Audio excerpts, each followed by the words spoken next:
Boa noite, queridos. Faltam 10 minutos para boa noite, na verdade, não é? Boa tarde, então, ainda. Ainda com o coração nesse espírito, para que a gente adore ao Senhor. Hoje estamos diante da mesa do Senhor e eu queria chamar você, seu coração, a que a gente pudesse realmente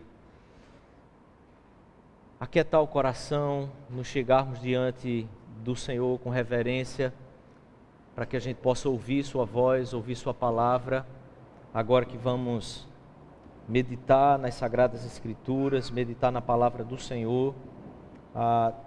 Tente que, em nome de Jesus, seu coração não se disperse, que ele realmente possa fitar os olhos no Senhor nesse instante. Talvez você seja tentado a se dispersar por distrações em nosso meio, mas quero lembrar que certamente você também será tentado a se distrair por distrações fora do nosso local de culto aqui. Hoje você sabe que é um dia tenso na nação. Então eu peço que, apesar de ouvir talvez fogos, barulhos, gritos, que talvez você possa ouvir, tenta conter suas emoções, seu coração, para que nesse tempo em que a gente está diante da mesa de Jesus, nada realmente venha nos assaltar e encontrar êxito, de fato, na tentativa de nos afastarmos dessa presença e da reverência diante do Senhor que está aqui em nosso meio e que quer falar ao nosso coração, tá bom? Amém? Eu quero meditar então com você hoje, já que estamos celebrando a mesa do Senhor e chamamos sempre esse último domingo do mês de celebração da vida. Hoje eu quis tomar emprestado celebração da vida, para que a gente pudesse falar então sobre celebração do mistério. E talvez aqueles irmãos mais animados possam já assim, né, pensar, sou glória, não é? Hoje vamos celebrar o mistério, não é? Pensando nesse tema, eu quero ler com você o texto de Efésios, capítulo 5, versículo 25 ao 32, para que a gente possa então meditar na palavra de Deus e meditar naquilo que o Senhor quer falar ao nosso coração hoje. Se você está com Bíblia, você pode então abrir, se não, vai estar na projeção, você pode acompanhar a leitura. Após lermos a palavra de Deus, eu quero chamar você novamente a orarmos e tentarmos nos colocar com o coração atento e reverente a mensagem da palavra de Deus. Diz assim então, Paulo na carta aos Efésios nos diz: maridos, amai vossa mulher como também Cristo amou a igreja e a si mesmo se entregou por ela, para que a santificasse, tendo-a purificado por meio da lavagem de água pela palavra, para apresentar a si mesmo igreja gloriosa, sem mácula, nem ruga, nem coisa semelhante, porém santa e sem defeito. Assim também os maridos devem amar a sua mulher como ao próprio corpo. Quem ama a sua esposa, a si mesmo se ama, porque ninguém jamais odiou a própria carne, antes a alimenta e dela cuida, como também Cristo o faz com a igreja, porque somos membros do seu corpo. Eis porque deixará o homem a seu pai e a sua mãe, e se unirá à sua mulher, e se tornarão os dois uma só carne. Grande é esse mistério. Observe bem então como Paulo finaliza isso. Mas eu me refiro a Cristo e a igreja. Vamos dizer juntos, versículo 32.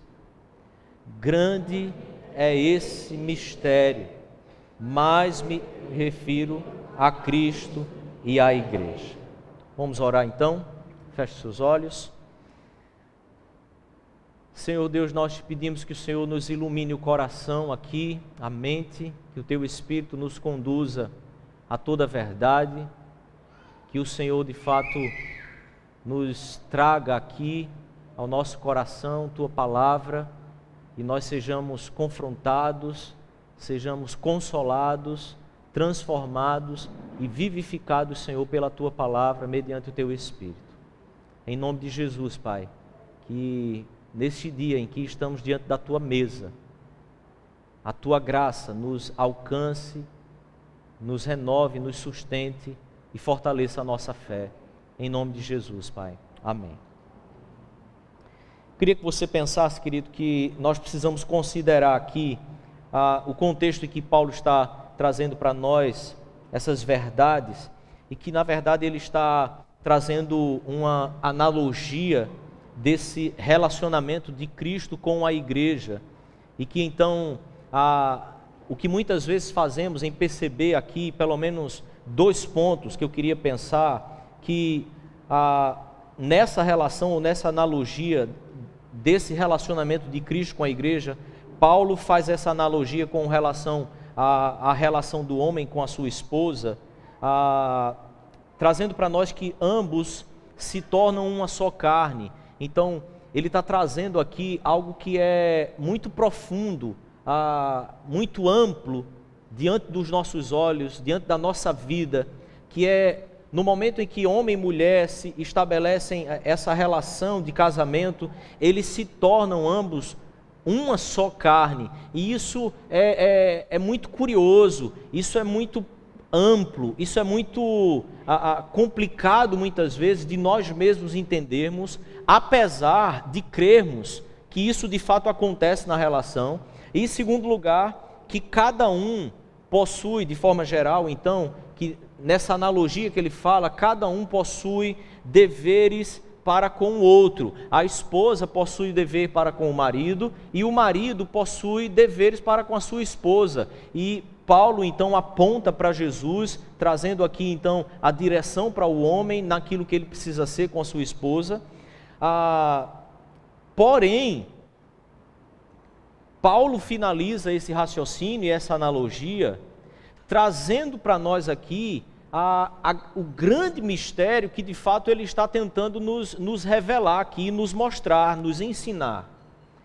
Paulo conclui dizendo que grande é esse mistério, porém, eu não me refiro a esse mistério em relação ao homem e à mulher. Eu me refiro e chamo aqui de mistério aquilo que seria a obra de Cristo, aquilo que é a relação que Cristo tem com a sua igreja, com o seu povo, e que de alguma forma, de algum modo, isso é extremamente misterioso. Então, é preciso que a gente olhe para o texto e perceba que a gente deve compreender como essa ação espiritual de Cristo e da igreja, compreender que aquilo que Paulo está trazendo aqui como mistério não é a união do homem e da mulher, mas a união que Cristo tem com aquele que se entrega e passa a caminhar com ele. Ou seja, é de fato essa aplicação do Espírito, como é que esse Espírito passa a habitar no seu povo, como esse Espírito passa a viver em nós, e como que de fato essa relação é profundamente misteriosa, embora a gente saiba que é o fato. Pela fé na palavra de Deus, na revelação que nos é trazida, nós sabemos que essa obra é completamente dele, sabemos que essa obra é completamente uma ação de Deus, que imputa sobre nós o seu Espírito, que aplica o seu Espírito à nossa vida, porém, embora creiamos e compreendamos que ele assim faz, nós não sabemos distinguir exatamente a maneira, o modo, como isso realmente acontece no nosso coração. Você não enxerga isso, você não tem como mensurar isso, você não tem como ver lá dentro do coração como que é essa obra regeneradora e que o Espírito então nos traz a essa união de fato com Cristo pelo o seu Espírito. Então, mistério, como Paulo usa então aqui em Efésios, nada mais é do que a tradução para a palavra grega mysterion, e que no fim das contas, a palavra grega que Paulo usa aqui em Efésios e que usa também diversas outras vezes nas suas cartas, é a palavra traduzida para o latim como sacramentum. A palavra mistério, que nós vimos tantas vezes no Novo Testamento, é a palavra traduzida no latim para sacramento, e que nós chamamos então de sacramento, porque falamos português. E então, observe que a palavra mysterium em grego, ela traduz para a Vulgata Latina como sacramento e é traduzida então para o português como sacramento. Eu quero pensar então aqui com você e pensar naquilo que João Calvino cita para nós, porque ele diz assim: parece-me que a definição simples e apropriada seria o sinal exterior pelo qual o Senhor sela a nossa consciência, em nossa consciência, as promessas da sua bondade para conosco, a fim de suster a fraqueza da nossa fé, e nós, por nossa vez, confirmamos a piedade para com Ele na presença do Senhor, dos seus anjos e diante dos homens. É isso que Calvino fala quando se refere a sacramento. Então observe, quando Paulo diz assim, tendo utilizado desta palavra pelo menos 21 vezes nos seus escritos, quando Paulo fala sobre mistério, o termo mistério, ele não só expressa no Novo Testamento uma verdade que estava oculta anteriormente, e assim Paulo trata sobre isso também no início da sua carta aos Efésios, também trata em Colossenses, nós vamos ver isso mais à frente. Mas quando Paulo se refere que grande é esse mistério, ele está se referindo a essa verdade oculta nas eras passadas, anteriormente, mas também se refere ao conteúdo desse elemento que é sobrenatural, ou seja, há um mistério aqui acontecendo no fato de que Deus está aplicando em nós o seu Espírito. Isso é mistério, porém já nos é revelado. Então quando Paulo trata, por exemplo, quanto a esse mistério do que está nos sendo revelado, em 1 Coríntios ele diz que nem olhos viram, nem ouvidos ouviram, nem jamais penetrou em coração humano o que Deus tinha preparado para aqueles que o amam, mas Deus nos revelou pelo seu Espírito. Então, quando tratamos sobre sacramento, e quando pensamos sobre sacramento, pensamos exatamente nos dois elementos que no Novo Testamento nos é dado como sacramento, que é batismo e a ceia do Senhor. Dessa forma, nós estamos dizendo que o que é sacramento, ou o que significa sacramento, é exatamente esse mistério dessa união com Cristo que o seu povo, que o seu discípulo tem com Ele. Por isso, no momento do sacramento, nós não estamos apenas celebrando ou um memorial, algo que possa nos fazer lembrar, mas de fato participando de um momento sagrado, de um momento de união com Cristo, e de um momento em que a nossa fé é selada, no momento em que a nossa fé é vivificada, fortalecida, e as promessas de Deus são testificadas em nosso coração. Grande é esse mistério, é olhar para essa mesa e de fato reconhecer que é isso que a palavra de Deus nos revela. Nós estamos realmente participando do corpo de Cristo, embora esse mistério nos deixa sempre a não conseguir entender plenamente qual é a dinâmica que se opera exatamente no nosso coração, porque é uma obra totalmente do Espírito de Deus acontecendo dentro de nós, dentro do nosso ser. Grande é esse mistério, mas me refiro a Cristo e à igreja. Então o mistério se encontra exatamente no fato de que isso não pode ser compreendido completamente ou plenamente, e que isso também estava oculto nas eras passadas, mas o Senhor nos revelou pelo seu Espírito. Então essa operação particular do Espírito Santo, que não é plenamente compreendida, é um mistério, ou seja, é um sacramento. Essa nossa união com o seu Espírito. Querido, a conversão, tornar-se discípulo de Jesus, é de fato compreender uma obra que acontece dentro de nós, quando cremos de que somos regenerados e passamos a ter o Espírito de Deus em nós, nos tornando um também com Cristo. Observe que Paulo diz em Colossenses capítulo 1, versículo 26 e 27. O mistério que estiver oculto dos séculos e das gerações, agora, todavia, se manifestou aos seus santos, aos quais Deus quis dar a conhecer qual seja a riqueza da glória deste mistério entre os gentios, isso é, Cristo em vós, Cristo em mim, Cristo em você. A riqueza da glória desse mistério, Cristo em vós, Cristo em você, Cristo em mim, a esperança da glória. É interessante perceber que Jesus trabalha essa mesma ideia em João capítulo 3, com Nicodemos, e a história é conhecida. Eu não vou ler o texto inteiro, mas para que você possa refrescar suas ideias, sua memória, Jesus inicia então um diálogo com aquilo que o texto diz: havia entre os fariseus um homem chamado Nicodemos, um dos principais dos judeus.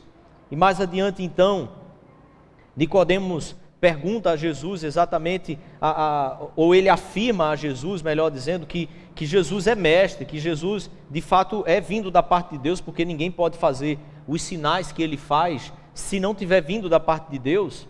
E então Jesus responde a essa afirmação de Nicodemos, dizendo que em verdade te digo que se alguém não nascer de novo, não pode ver o reino de Deus.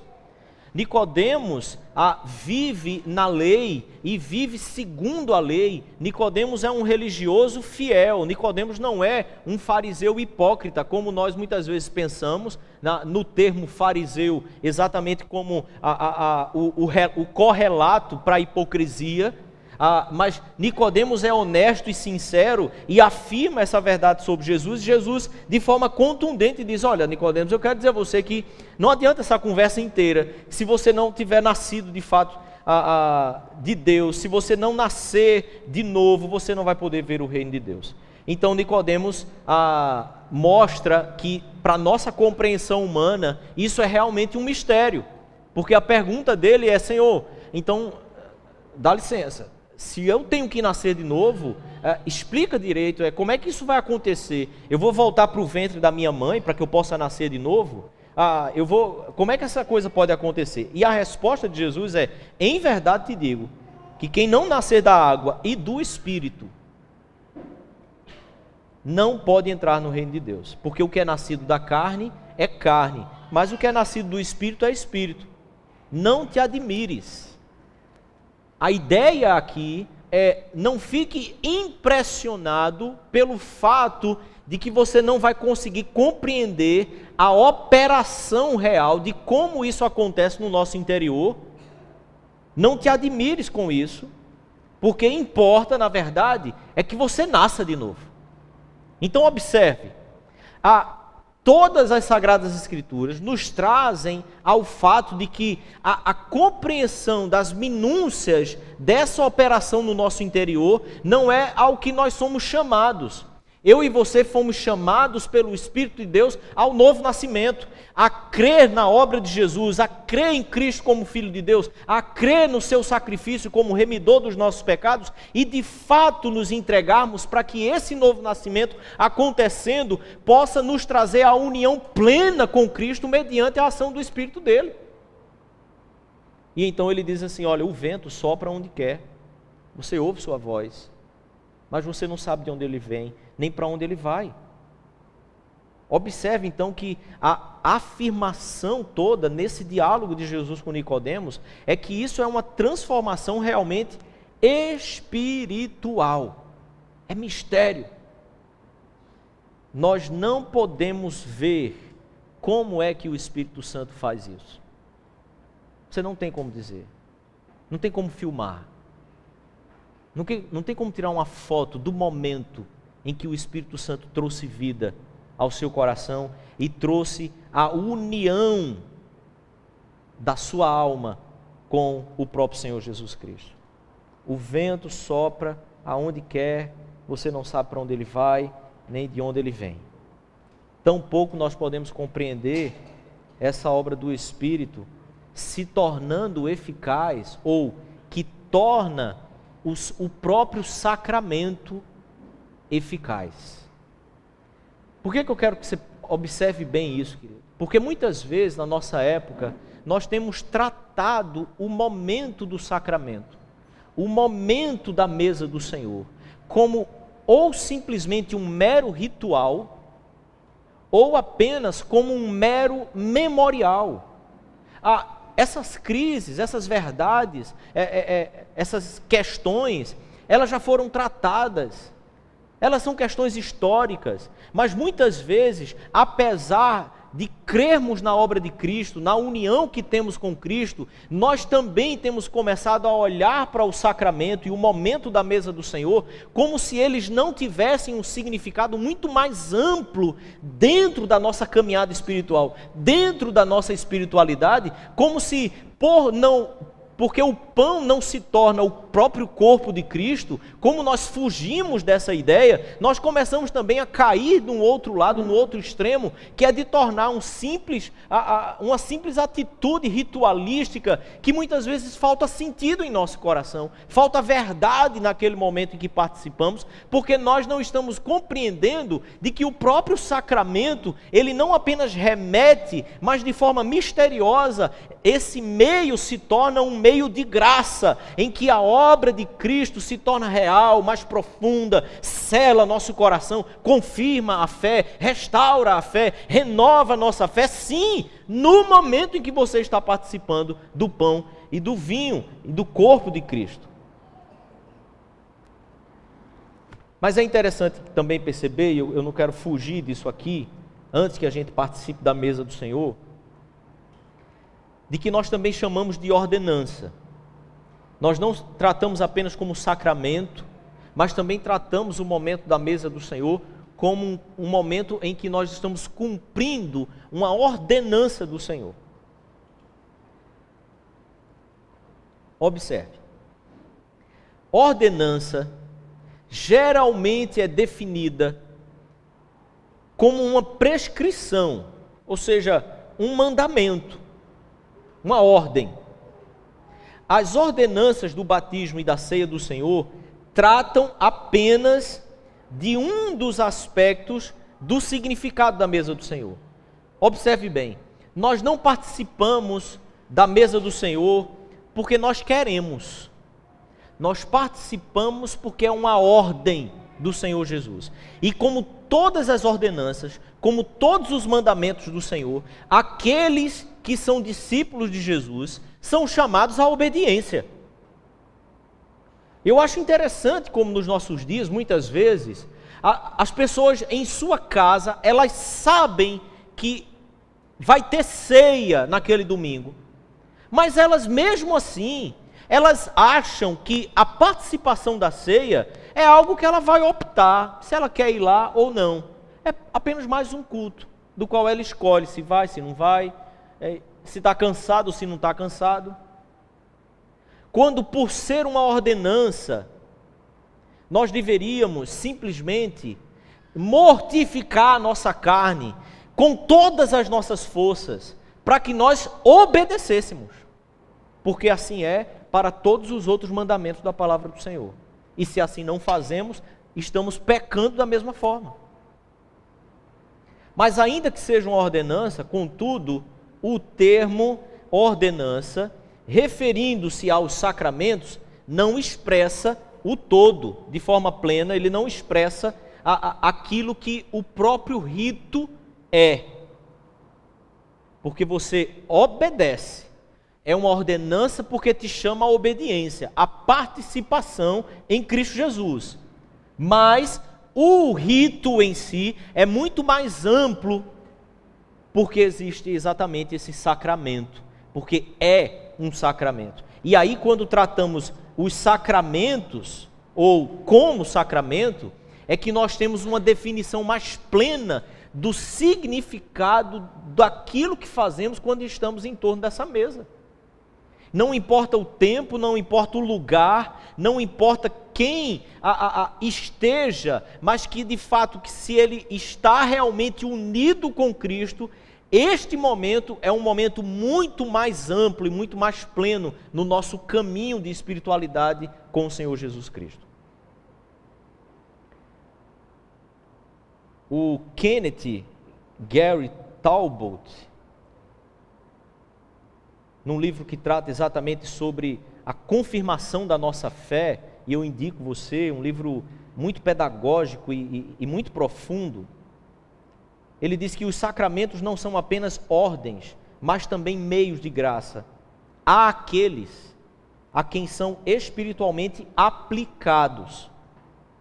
Essa é a razão para serem referidos com mais frequência como sacramento para a igreja reformada e igreja presbiteriana, e não apenas como ordenanças.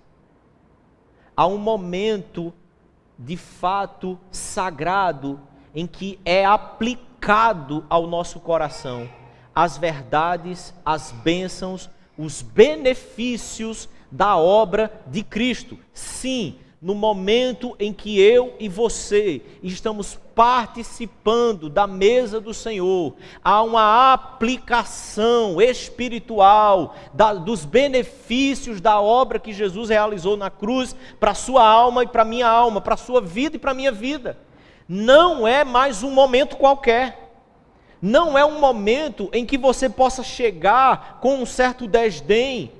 Não é um momento que você possa chegar com uma certa displicência, mas um momento em que eu e você precisamos trabalhar nosso coração, nossa mente, a termos todo o temor e a desenvolvermos toda uma reverência diante desta mesa.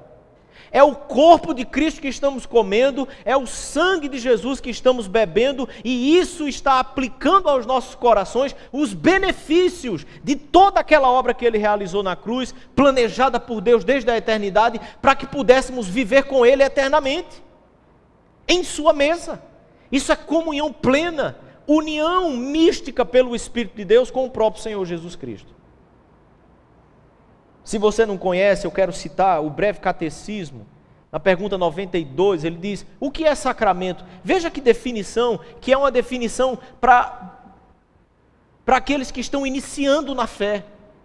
Uma definição que é para aqueles que estão iniciando os primeiros passos na vida cristã, querendo viver e participar desses benefícios da obra da cruz. Um sacramento é uma santa ordenança instituída por Cristo, na qual, por sinais sensíveis, Cristo e as bênçãos do novo pacto são representados, mas não só representados, eles são selados e são o quê? Aplicados aos crentes. Do que ele está falando aqui? Não é da obra de Jesus no tempo e no espaço, na história. Ele está falando do momento em que eu e você comemos do pão e do vinho. Sacramento é o momento, sim, em que essa obra está selando o nosso coração, em que essas verdades estão sendo aplicadas ao meu coração e ao seu coração. Como podemos chegar diante da mesa do Senhor com displicência. Como podemos chegar tantas vezes, como que nas igrejas evangélicas, nós temos visto tantas vezes, no momento em que participamos dessa mesa, pessoas que estão batendo papo, pessoas que muitas vezes estão no WhatsApp, pessoas que estão muitas vezes pensando em quem vai ser eleito e quem não vai ser eleito, quando aqui está acontecendo um ápice no momento da nossa vida e da nossa espiritualidade. É uma definição sucinta que o breve catecismo nos traz, e eu quero pensar nela então, pelo menos de 3 formas. O que ele diz para nós aqui é que elas são santas, e elas são instituídas por Cristo, ou seja, não nos cabe, não nos é dado o direito ou a liberdade de pensarmos se eu participo ou não participo. O que eu quero dizer aqui, querido, é que por obrigação, a palavra de Deus, nós deveríamos realmente frequentar todos os momentos de culto ao Senhor, mas com um pesar ainda maior, quando participamos da ceia, a sua vida deveria parar, absolutamente tudo, nossos avós, dia de ceia, eles jamais deixariam de estar ali, para participar da mesa do Senhor. A nossa geração trata com displicência.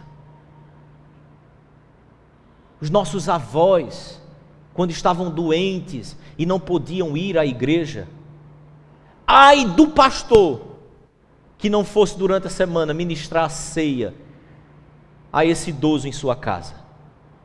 A cabeça ia rolar. Nossa geração, adoeci, pastor.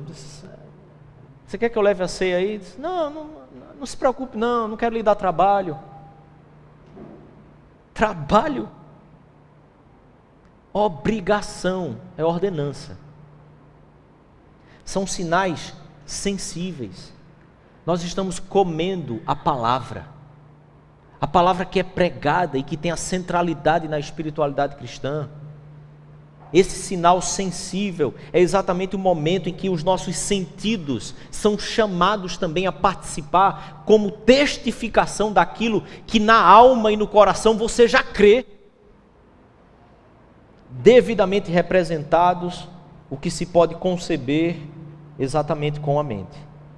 São representações de Cristo como cabeça, por meio do qual todos os benefícios são concedidos por Deus a cada um de nós. Quando participamos da mesa do Senhor, nós estamos recebendo os benefícios da obra de Cristo, dado pela graça de Deus. É por isso, querido, que nós insistimos. Você precisa, se você crê em Cristo, você precisa ser batizado, para que você possa participar da mesa do Senhor. São benefícios do novo pacto, e então representados por sinais, selados pelo Espírito Santo da promessa e aplicados aos crentes. Então, antes de participarmos realmente, na prática, dessa mesa do Senhor, em que eu quero chamar o seu coração a se curvar diante de Deus, e talvez hoje você precise clamar por perdão, e talvez hoje você precise clamar por vivificação, talvez hoje você precise clamar por um aquecimento de novo da fé em seu coração, e a mesa do Senhor é uma oportunidade para que você tenha isso. Talvez, querido, antes de participarmos, eu precise afirmar aqui algumas coisas, para que na prática nós possamos realmente viver essa experiência genuína diante desse sacramento do pão e do vinho. Na prática, então, a não compreensão, preste bem atenção nisso, a não compreensão do mistério revelado em Cristo e aplicados aos crentes em Cristo pelo Espírito, faz com que pessoas vivam uma ficção, mas não a real união com Ele. Não compreender que esta é a obra de Deus realizada na cruz do Calvário, em nos unir a Cristo pelo seu sacrifício, faz com que muitas vezes pessoas vivam uma experiência que nós classificamos como experiência religiosa, mas nem isso é, porque o termo religião, ele é distorcido por nós, mas ele não é um termo ruim. Muitas vezes as pessoas acreditam que estão vivendo uma experiência religiosa, no simples fato de ir a um culto, sair de um culto, ler de vez em quando a palavra de Deus, fazer algumas orações. Essas experiências pontuais faz com que muitas vezes as pessoas vivam uma ficção, acreditando que elas estão vivendo com Deus, mas na verdade é só uma ficção, é uma fantasia. A não compreensão desta obra de Cristo realmente nos resgatando para si e nos fazendo com que a gente viva realmente, completamente submisso à sua vontade na face da terra, é viver uma ficção, mas não uma união com Ele. E talvez eu quero chamar você aqui hoje, querido, a sair da ficção e de fato viver uma genuína experiência de submissão total a Cristo e a sua obra, para que você possa realmente experimentar a vida de unidade com Cristo, guiado pelo Espírito de Deus, não sabendo aonde isso vai dar, apenas com a firme promessa e a firme convicção de que o Senhor nos aguarda em sua glória e que tudo mais é infinitamente inferior àquilo que há preparado para aqueles que realmente o amam em Cristo Jesus. Em segundo lugar, os que não estão provando da união com Cristo, ou seja, uma consequência daquilo que nós afirmamos aqui em primeiro lugar, menosprezam a participação no mistério, ou seja, no sacramento. Então observe, a palavra de Deus diz que nós conhecemos a árvore pelos seus frutos. Sim, querido, é um fruto do Espírito. Quando eu e você temos o nosso coração aquecido, queimando, desejoso de vontade de participar dos sacramentos. Não é uma obra humana, não é uma obra carnal, é uma obra do Espírito. Mas importa que nós nascemos de novo. Importa que eu e você nasçamos de novo. Observe, querido. Essa é uma obra do Espírito. Não compreender isso, não experimentar isso, faz com que a gente olhe para essa mesa e a gente não consiga enxergar absolutamente nada nisso. Se assim é o seu olhar hoje, é urgente que você clame ao Senhor pelo seu Espírito e que Ele transforme sua vida. Essa instituição, em terceiro lugar, foi dada como uma verdade correspondente à Páscoa no Antigo Testamento.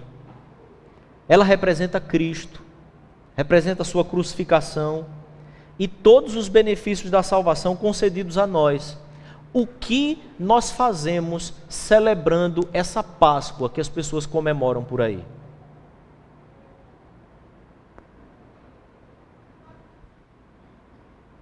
Essa é a nossa Páscoa.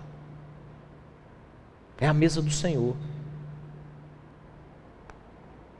Nós estamos tão desgarrados às vezes do significado genuíno dos sacramentos, que nós comemoramos a mesa do Senhor e ao mesmo tempo festejamos a Páscoa. Quando em Cristo, tudo aquilo que foi apontado, que apontava para Ele no Antigo Testamento, foi consumado. Ele é o nosso Cordeiro Pascual. Nós celebramos com toda a alegria a nossa passagem da vida para a morte, diante da mesa do Senhor. Em último lugar, em que eu quero também citar um trecho da nossa confissão de fé. Em cada sacramento há uma relação espiritual, ou, melhor dizendo, união sacramental entre aquilo que é sinal e a coisa que o sinal significa.